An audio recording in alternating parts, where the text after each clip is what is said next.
Hello, hello. So I need to talk to you about something because if I talk to my friends about it, they're going to think I'm crazy. And so what I want to talk about is this idea of turning electricity into cash. Turning electricity into cash, that's an interesting concept. Are you thinking about generating electricity and then selling it, or is there a more unconventional approach you're considering? Maybe we can break it down and explore the idea further. What sparked your interest in this idea?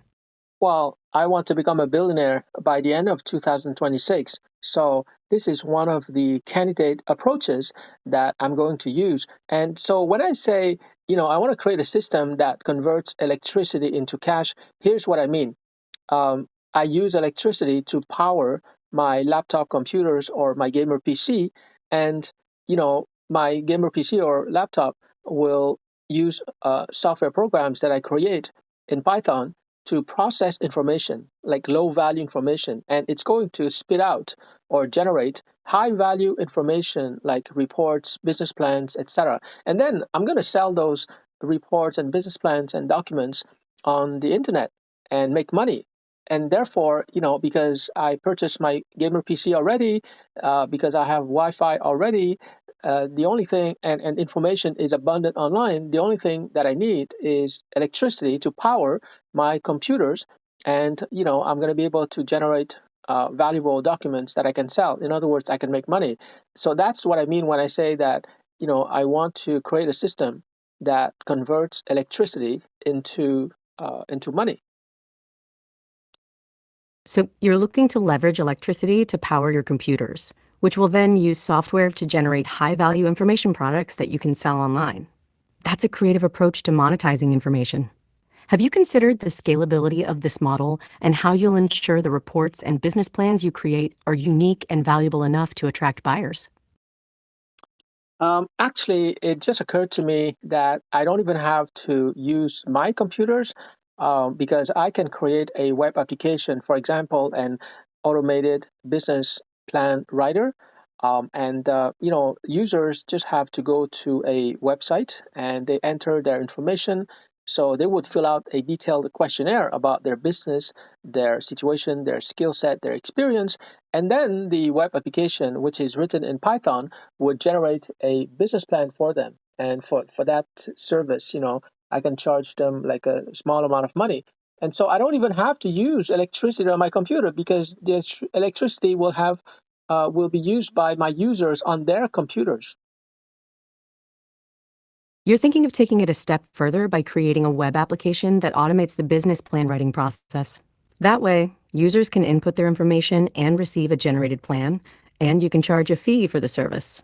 This approach could be more scalable and efficient than relying on your own computers. How do you plan to ensure the quality and customization of the generated business plans, and what kind of competitive landscape are you looking at with this type of service? That's a very good question. Before I answer that question, I just want to go back. I still have to use my computers because I have to generate the Python code, right? So I have to go on DeepSeek and ChatGPT and use those language models to generate the different business web applications. For example, the automatic business planner. So I still have to use my computer, right? So it's not just my users. Now, to answer your question, how am I going to ensure the quality and customization? I think it's not going to be very customized.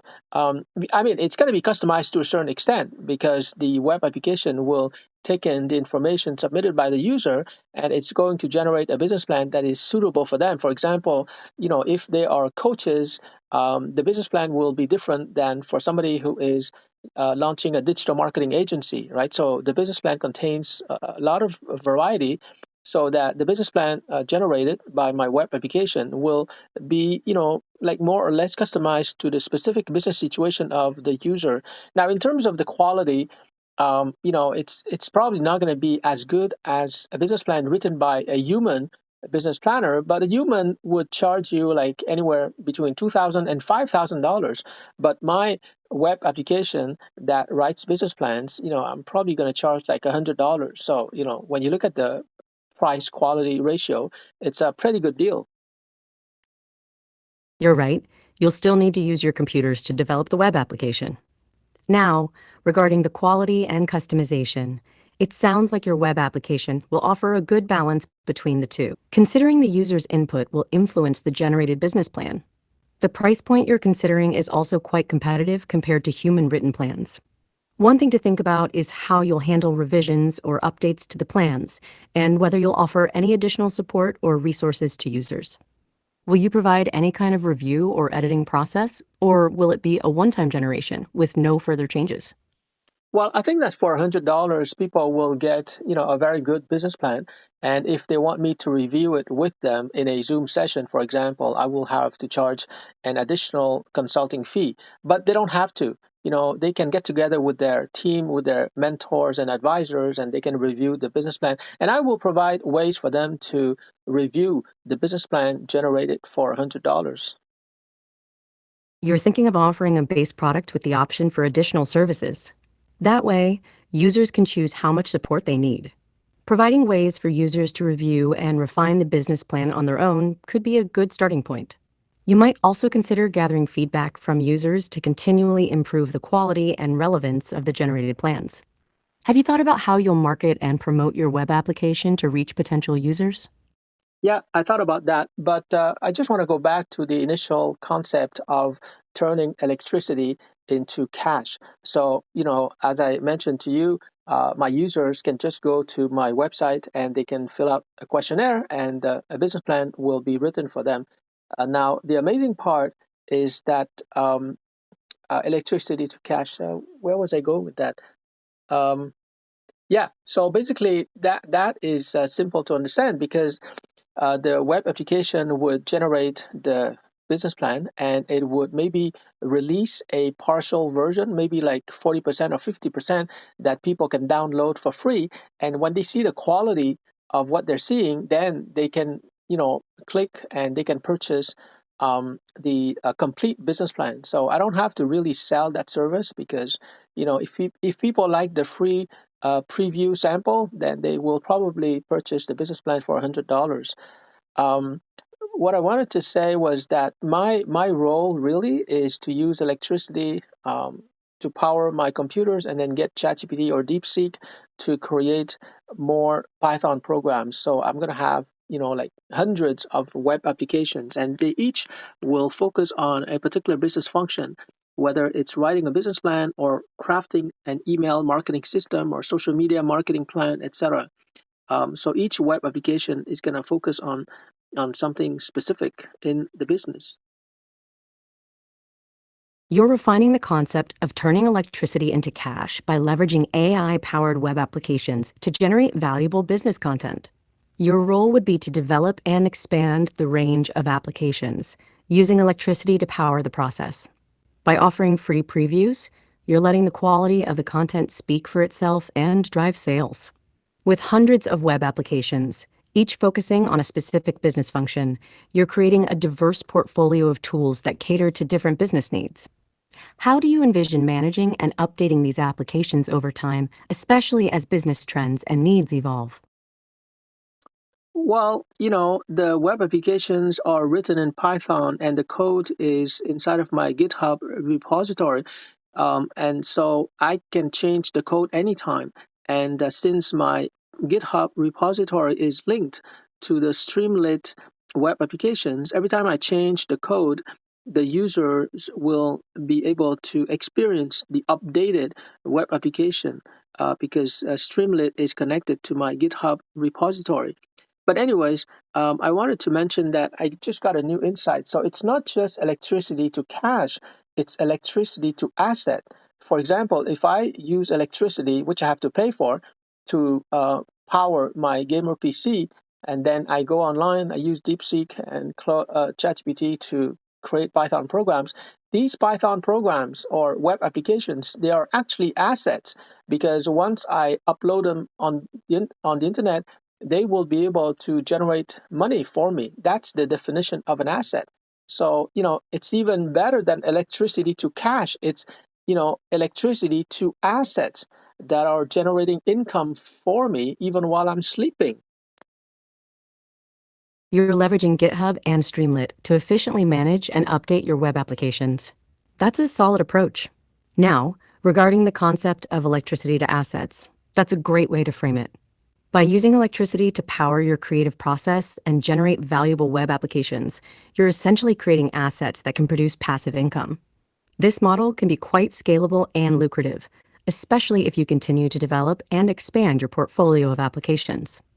Are you considering any strategies to protect your intellectual property or ensure the uniqueness of your applications, given that they're built on publicly available platforms and tools?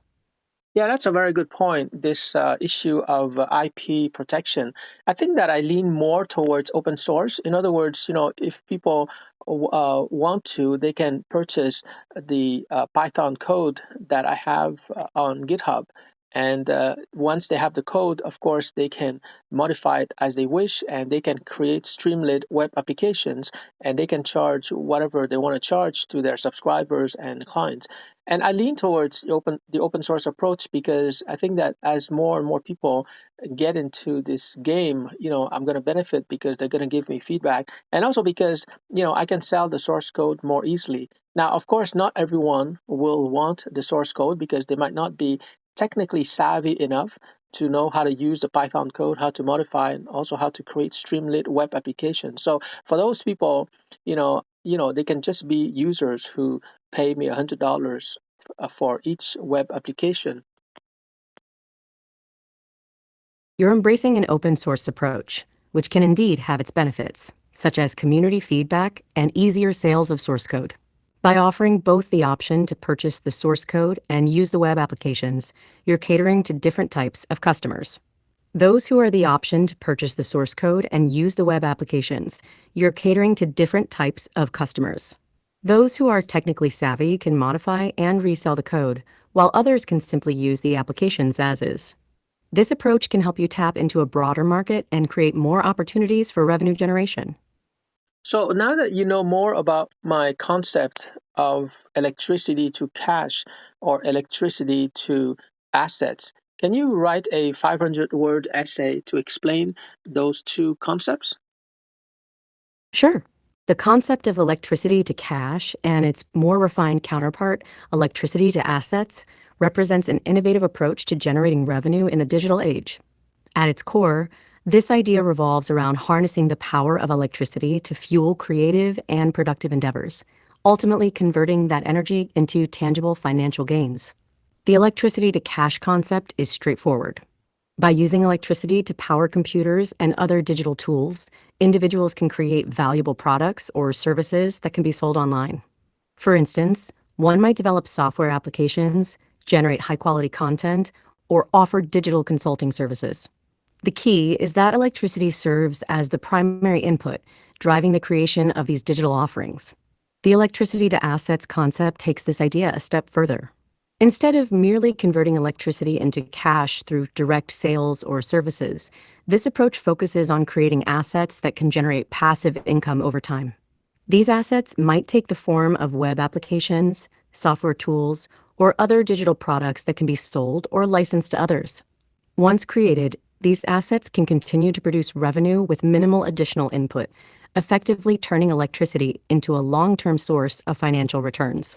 A crucial aspect of both concepts is the role of technology and automation. By leveraging advanced tools like artificial intelligence and machine learning, individuals can amplify their productivity and create more sophisticated digital products. This, in turn, can lead to increased revenue and a more sustainable business model. The potential benefits of the electricity to assets approach are substantial. By creating a portfolio of digital assets, individuals can establish a diversified revenue stream that is less dependent on direct sales or services. This can lead to greater financial stability and more opportunities for growth. Moreover, the open source nature of some digital assets can foster a sense of community and collaboration, driving innovation and improvement. In conclusion, the concepts of electricity to cash and electricity to assets offer a compelling vision for generating revenue in the digital age. By harnessing the power of electricity and leveraging advanced technologies, individuals can create valuable digital products and services that can drive financial returns, whether through direct sales or the creation of passive income generating assets. These concepts have the potential to empower entrepreneurs and innovators to build sustainable and profitable businesses. It's very interesting because I was thinking about investing. Like when you're investing, for example, I bought Bitcoins, which is an asset. It's a new kind of asset. Um, I have to wait for some time before the value of Bitcoin increases. And it's the same thing when you buy Tesla stock or Nvidia or bonds, or real estate. You have to wait for the asset to appreciate. And in many cases, you can also get dividends from owning shares of a publicly traded company, and that's fine. Compound interest takes over, and over time you're going to get richer without having to do anything. But I think that the investing game is probabilistic in a sense that there's always risk. You don't know exactly whether you're going to make a good return or not. Although if you're a good investor, or if you follow the S&P index, you're probably going to win.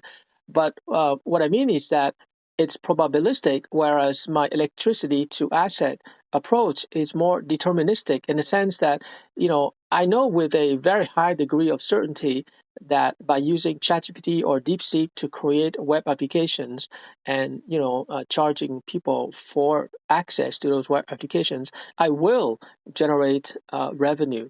There might be some uncertainty at the beginning, in terms of marketing, but once people try my web applications and they start paying, it's like I have a money printing machine. And that will be more deterministic and not probabilistic, as is the case for investing. You're drawing a comparison between investing in traditional assets and your electricity to asset approach. Investing can be seen as a probabilistic game where there's always some level of risk and uncertainty involved. In contrast, your approach seems more deterministic, where you can create web applications that generate revenue with a relatively high degree of certainty. Once you've developed and marketed your applications, the potential for generating revenue becomes more predictable. This approach can provide a sense of control and stability that may not be present in traditional investing. Does that sound right to you? Yeah, I think you've got it right. But I have to issue a caveat. When I say that my approach is deterministic, it is only deterministic after I've successfully created a web application and I'm able, sorry, I'm able to attract users to use that web application. But up to that point, and we can call it the 0 to 1 journey, which Peter Thiel talks about in his book 0 to 1. Up to that point, it's going to be very risky because there's no guarantee that I'm going to be able to create a web application that, for example, the automatic business planner that will really serve the needs of users. And so there's going to be a lot of uncertainty. But once I have a business planning tool in the form of a web application and the price is right, and I know, from customer testimonials that they're satisfied with the service, then after that, I just have to, you know, uh, generate more traffic to that website or that web application, and the money is going to flow in a very deterministic manner. You're clarifying that the deterministic nature of your approach kicks in after you've successfully created and validated a web application, but the process of getting to that point, the 0 to 1 journey, is indeed uncertain and risky. There's no guarantee that your application will meet the needs of users or gain traction. However, once you've overcome that hurdle and have a proven product, the revenue generation becomes more predictable and deterministic. That's a fair point, and it highlights the importance of validating your product and building a loyal customer base before scaling up. One insight I want to share also is that initially, for a number of years now, I've been wanting to create the world's first artificial business intelligence. But it occurs to me recently that, business people don't, my clients who are business clients, don't really care about artificial intelligence or even artificial business intelligence. They just want business results, right? So I think that I'm going to focus more on those web applications, which I'm going to create thanks to ChatGPT and DeepSeek using Python. And I'm going to release those web applications to, my LinkedIn connections. I have over 20,000 connections. And then, I'll get feedback and I'll fine tune. So instead of thinking about artificial business intelligence or AI, I'm just going to focus on web applications that will actually help people And this is something I recommend to most entrepreneurs as well. Don't think so much about artificial intelligence, think about artificial help. In other words, you've got to create ways to help your customers. And if you can help them, they will pay you. And so I think that the web applications that I'm creating in Python, I'm going to strive to make them as helpful to the business journey of my clients. And to the extent that I can do that, then I'm going to be successful. You're shifting your focus from creating artificial business intelligence to developing practical web applications that deliver tangible results for your clients. By concentrating on creating helpful tools that address specific business needs, you're more likely to resonate with your target audience. Your approach of leveraging Chapt and DeepSeek to build these applications and then refining them based on feedback from your LinkedIn connections is a solid strategy. By prioritizing the creation of value for your clients, you're positioning yourself for success. That's a very pragmatic approach to building a business. Thank you. You're welcome. It's been a pleasure discussing your ideas and approaches with you. If you have any more questions or need further clarification on anything, feel free to ask.